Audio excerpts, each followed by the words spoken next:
I think the best thing you can do with regards to your conscientiousness is to set up some aims for yourself, goals that you actually value. You're going to have to put some effort into your life, and you need to be motivated to do that. If you could have your life the way you wanted it in 3 to 5 years, if you were taking care of yourself properly, what would you want from your friendships? What would you want from your intimate relationship? How would you like to structure your family? What do you want for your career? Well, how are you going to use your time outside of your job? And then you develop a vision of what you would like your life to be, and then you break down the goal into micro processes that you can implement. The micro processes become rewarding in relation to their association with the goal. And that tangles in your incentive reward system. And that's the thing that keeps you moving forward. And the way it works is that it works better if it produces positive emotion when it can see you moving towards a valued goal. So the more valuable the goal, in principle, the more the micro processes associated with that goal start to take on a positive charge. And so what that means is, well, you get up in the morning and you're excited about the day, you're ready to go. And so as far as I can tell, what you do is you specify your long-term ideal. Maybe you also specify a place you want to stay the hell away from so that you're terrified to fail as well as excited about succeeding, because that's also useful. You specify your goal. You do that in some sense as a unique individual. You want to specify goals that make you say, oh, if that could happen as a consequence of my efforts, it would clearly be worthwhile. Because the question always is, why do something? Because doing nothing is easy. You just sit there and you don't do anything. That's real easy. The question is, why would you ever do anything? And the answer to that has to be because you've determined by some means that it's worthwhile. And then the next question might be, well, where should you look for worthwhile things? And one would be, well, you could consult your own temperament. And the other would be, look at what it is that people accrue that's valuable across the lifespan. You need a family, you need friends. Like, you don't need to have all these things, but you better have most of them. Family, friends, career, educational goals, attention to your mental and physical health, etc. You know, that's what life is about. And if you don't have any of those things, well, then all you've got left is misery and suffering. That's a bad deal for you. But once you set up that goal structure, let's say, and that's really, in many ways, that's what you should be doing at university. That's exactly what you should be doing, is trying to figure out who it is that you're trying to be. You aim at that. And then you use everything you learn as a means of building that person that you want to be. And number one, specify your damn goals. Because how are you going to hit something if you don't know what it is? That isn't going to happen.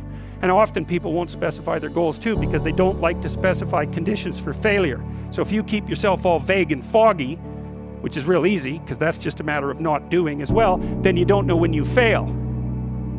And people might say, well, I really don't want to know when I fail because that's painful. So I'll keep myself blind about when I fail. That's fine, except you'll fail all the time then. You just won't know it until you've failed so badly that you're done. And that can easily happen by the time you're 40.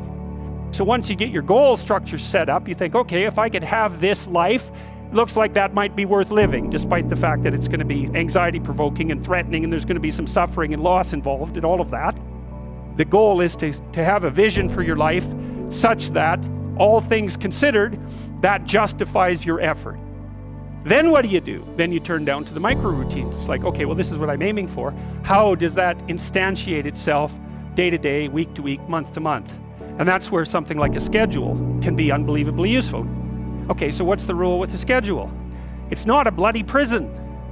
That's the first thing that people do wrong. They say, well, I don't like to follow a schedule. It's like, well, what kind of schedule are you setting up? Well, I have to do this, then I have to do this, then I have to do this, you know, and then I just go play video games, because who wants to do all these things that I have to do? It's like, wrong. Set the damn schedule up so that you have the day you want. That's the trick. It's like, okay, I've got tomorrow. If I was going to set it up so it was the best possible day I could have, what would it look like? So maybe 20% of your day has to be responsibility and obligation, or maybe it's more than that, depending on how far behind you are. But even that, you can ask yourself, okay, well, I've got these responsibilities. I have to schedule the damn things in. What's the right ratio of responsibility to reward? And you can ask yourself that, just like you'd negotiate with someone who is working for you. It's like, okay, you got to work tomorrow. Okay, so I want you to work tomorrow. And you might say, okay, well, what are you going to do for me that makes it likely that I'll work for you? Well, you could ask yourself that, you know. You have to negotiate with yourself and not tyrannize yourself. You know what you're like. You won't do what you're told. You won't do what you tell yourself to do. You must have noticed that. You don't know what you want to do, and then when you tell yourself what to do, you don't do it anyways. You have to understand that you're not your own servant. You're someone that you have to negotiate with, right? Your time's probably worth $50 an hour.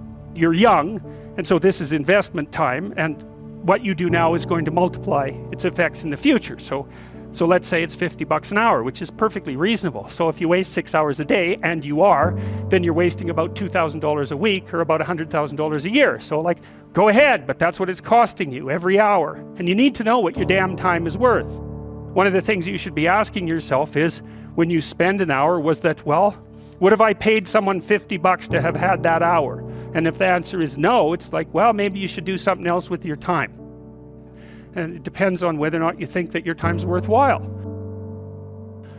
But the funny thing about not assuming that is, if you assume your time isn't worthwhile, what happens is you don't just sit around sort of randomly in a state of responsibility-less bliss.